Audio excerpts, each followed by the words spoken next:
కొత్తగా cooking vlog పెట్టుకునే వాళ్ళకి కొన్ని యూస్ఫుల్ టిప్స్ అండి. నేను రీసెంట్‌గానే స్టార్ట్ చేశాను. హార్డ్‌లీ 4, 5 మంత్స్ అవుతుంది. అయితే ఇలా నేను బిగినింగ్‌లో అంతా కూడా ఇన్‌స్టాగ్రామ్ వైపు ఎక్కువగా కాన్సంట్రేట్ చేశాను. లాస్ట్ 1 మంత్ నుంచే నేను యూట్యూబ్‌లో వర్క్ సీరియస్‌గా చేస్తున్నానండి.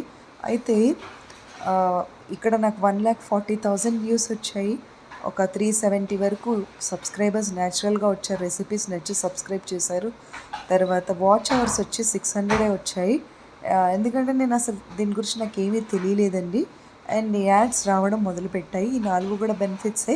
నాకు వాచ్ అవర్స్ తక్కువ అవ్వడం కారణం ఏంటంటే ఈ కుకింగ్ వ్లాగ్ గురించి నాకు అసలు సరిగ్గా ఏమీ తెలియకపోవడం. అయితే రెగ్యులర్‌గా మనం వండుకునే వంటలే కదా! నాకు కుకింగ్ అంటే ప్యాషన్ అనమాట.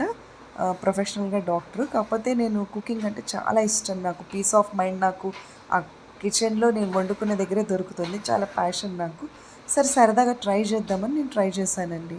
అయితే ఇందులో ఫస్ట్ స్టెప్ ఏంటంటే కుకింగ్ అనేది వెజిటబుల్ వాషింగ్ దగ్గర నుంచి, కటింగ్ దగ్గర నుంచి, కుకింగ్ మెథడ్స్ దగ్గర నుంచి, తర్వాత కుకింగ్ ప్రజెంటేషన్ అండి. మనం ఎట్లా వండామనేది ప్రజెంట్ చేయడం.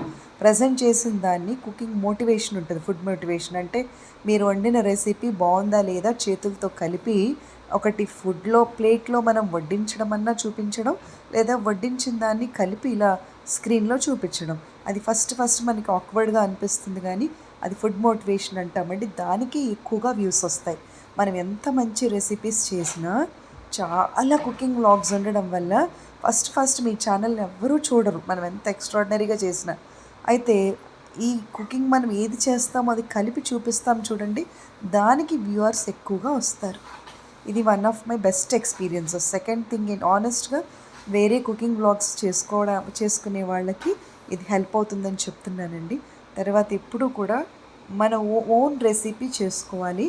కొంచెం వేరే వాళ్ళ సపోర్ట్ తీసుకున్నా కూడా ఆ కుకింగ్లో మనకి టేస్ట్ నచ్చుతుంది కదా, అది కాపీ ఎక్కడా చేయకుండా మీకంటూ ఒకటి బాగా నచ్చిన ఒక రెసిపీ, వచ్చిన రెసిపీ, అందరూ ఇష్టపడ్డ రెసిపీ ఓన్గా చేసేది ఒకటి. బిగినింగ్ ఒక 4, 5 వీడియోస్ వరకు కూడా మీరు చక్కగా ఓన్ రెసిపీ చూపించాలి. థర్డ్ వన్ ఏంటంటే బిగినింగ్లో పింట్రెస్ట్, థ్రెడ్స్, ట్విట్టర్, ఫేస్బుక్, ఇన్స్టాగ్రామ్లో మీ కుకింగ్ ఛానల్ గురించి ఎగ్జిబిట్ చేసుకోవాలి.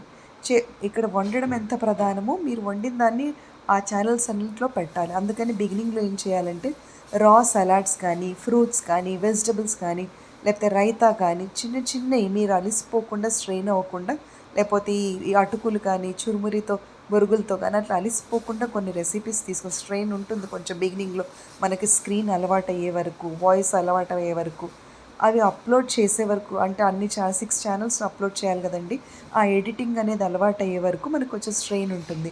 సో మనం కొంచెం ఫస్ట్ సింపుల్ రెసిపీస్ తీసుకొని ఒక 5, 6 ఫోటోలు తీసి కొల్లాగంటాం, దాన్ని అన్నీ గ్యాదర్ చేసి ఒక ఫోటోగా మార్చి ఈ ఫోటో షాట్ లాగా చేసి అవి ఫస్ట్ మనం బాగా స్క్రీన్ షాట్స్ పంపించుకోవాలి. వీడియో కన్నా కూడా, షార్ట్స్ కన్నా కూడా. ఒక 10 డేస్ మీరు అలా చేశాక స్టార్టింగ్ షార్ట్స్తోనే స్టార్ట్ చేయాలండి.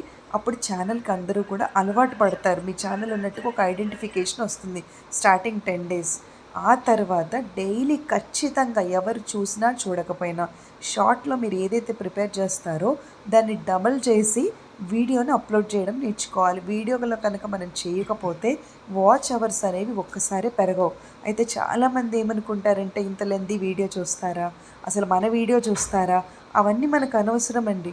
ఒకటి ఏంటంటే ఇప్పుడు నేను 1200 షార్ట్స్ అప్లోడ్ చేశానండి, నాకు షార్ట్గా తొందరగా అయిపోతుందని. ఈ 1200 షార్ట్స్ నేను ఫస్ట్ నుంచి కనుక వీడియోస్ పెట్టుంటుంటే ఆటోమేటిక్గా ఒక్కొక్క వీడియోని 2, 3 చూసినా కూడా ఈ పాటికి 3000 ఈ వాచ్ అవర్స్ నాకు ఈజీగా పెరిగిపోయాయి. ఈ లాజిక్ అర్థం కాక కన్ఫ్యూజన్లో మనకు తెలియదు అనమాట. గైడ్ చేసే వాళ్ళు ఎవరు ప్రాపర్గా ఉండరు. తర్వాత ఈ ఈ థంబ్నెయిల్ అంటామండి, ఫోటో మనం జాగ్రత్తగా పెట్టుకోవాలి చూస్ చేసేటప్పుడు. మెయిన్ దాని మీద ఫోటో. ఆ తర్వాత ఈ హ్యాష్ ట్యాగ్స్ అంటామండి. హ్యాష్ ట్యాగ్లు ఎట్లాగంటే మనం ఒక్క హ్యాష్ ట్యాగ్ పెడితే ఎవ్వరూ కూడా చూడరు.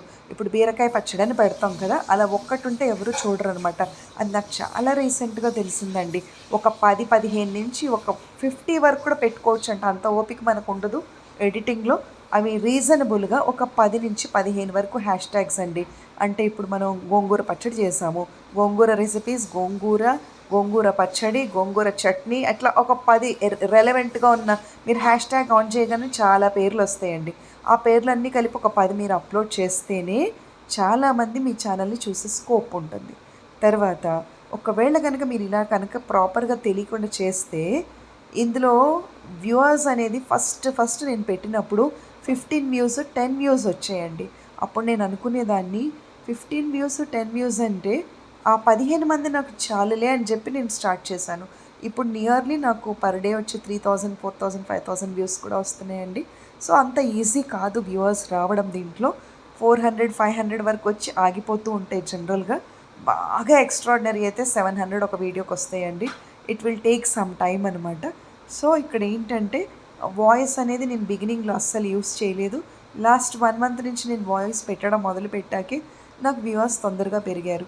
మనకు ఒకవేళ స్క్రీన్‌లో కనుక రావడం ఇష్టం లేకపోతే మన వాయిస్ యూజ్ చేసుకుంటే చాలా మందికి వాయిస్ రీచ్ అవుతుంది. తర్వాత ఏంటి అంటే అదర్ లాంగ్వేజ్‌లో కూడా నేను పెట్టడం స్టార్ట్ చేశాను. ఇంగ్లీష్‌లో కొంచెం వేరే స్టేట్ వాళ్ళు కూడా అర్థం చేసుకుంటారనమాట. ఎడిటింగ్ అనేది అలవాటు కాకపోతే ఫస్ట్‌లో కొంచెం హెక్టిక్‌గా అనిపిస్తుంది. ఎడిటింగ్ బాగా వచ్చుండాలి. ఫోటోగ్రఫీ చాలా క్లారిఫైడ్‌గా పెట్టగలగాలి. అప్పుడు చిన్నవైనా కూడా క్వాలిటీ ఈజ్ వెల్ మెయింటైన్డ్ ఇక్కడ.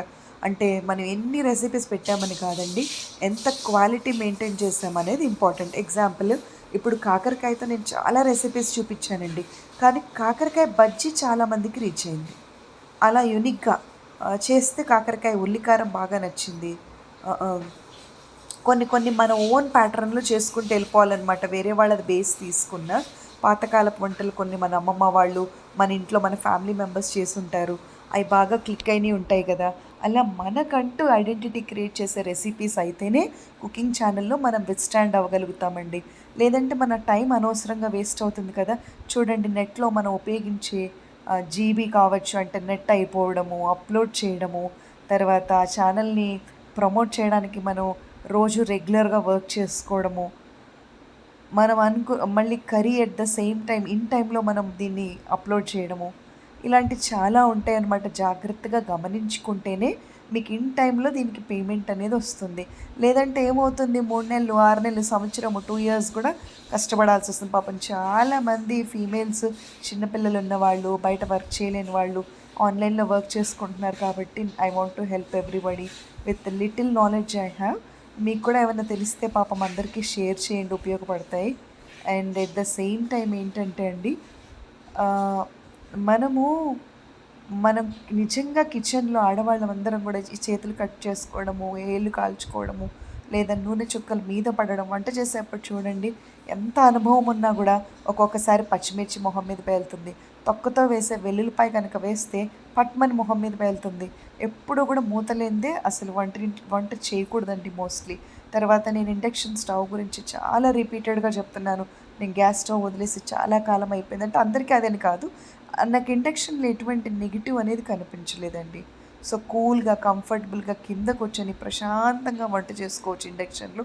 అలా మనకు ఎందుకు చెప్తున్నానంటే, అలా ఇప్పుడు సిజర్‌తో కూరగాయలు కట్ చేయొచ్చని ఈజీ టిప్ చెప్పాను. తర్వాత చిన్న చిన్న బ్లెండర్స్ గురించి చెప్పాను. మీ అనుభవంలో, మీ ఫ్యామిలీ మెంబర్స్ అనుభవంలో కుకింగ్ అనే కిచెన్‌లో మనకి ఎదురయ్యే జనరల్ ప్రాబ్లమ్స్ ఏంటి? అవి ఎట్లా రెక్టిఫై చేసుకోవాలో టిప్స్ చెప్తూ ఉంటే, ఈ కొత్తగా వంట నేర్చుకునే వాళ్ళకి లేదా బ్యాచిలర్స్‌కి లేదంటే వర్కింగ్ విమెన్‌కి మీరు చాలా హెల్ప్ చేసిన వాళ్ళవుతారు. లేకపోతే ఎమర్జెన్సీకి లేదా చిన్న పిల్లలు ఇప్పుడు రీసెంట్‌గా 1, 2 ఇయర్స్ టాడ్లర్స్ ఉంటారు కదా! వాళ్ళకి మన రెసిపీస్ చూపించడం వల్ల కూడా వాళ్ళకి హెల్ప్ చేసిన వాళ్ళమవుతాం. అట్లా ఈ కుకింగ్ ఛానల్‌లో ఏంటంటే హెల్పింగ్ ఉండాలి. సొసైటీకి యూజ్‌ఫుల్ మెసేజ్‌గా వెళ్ళాలి.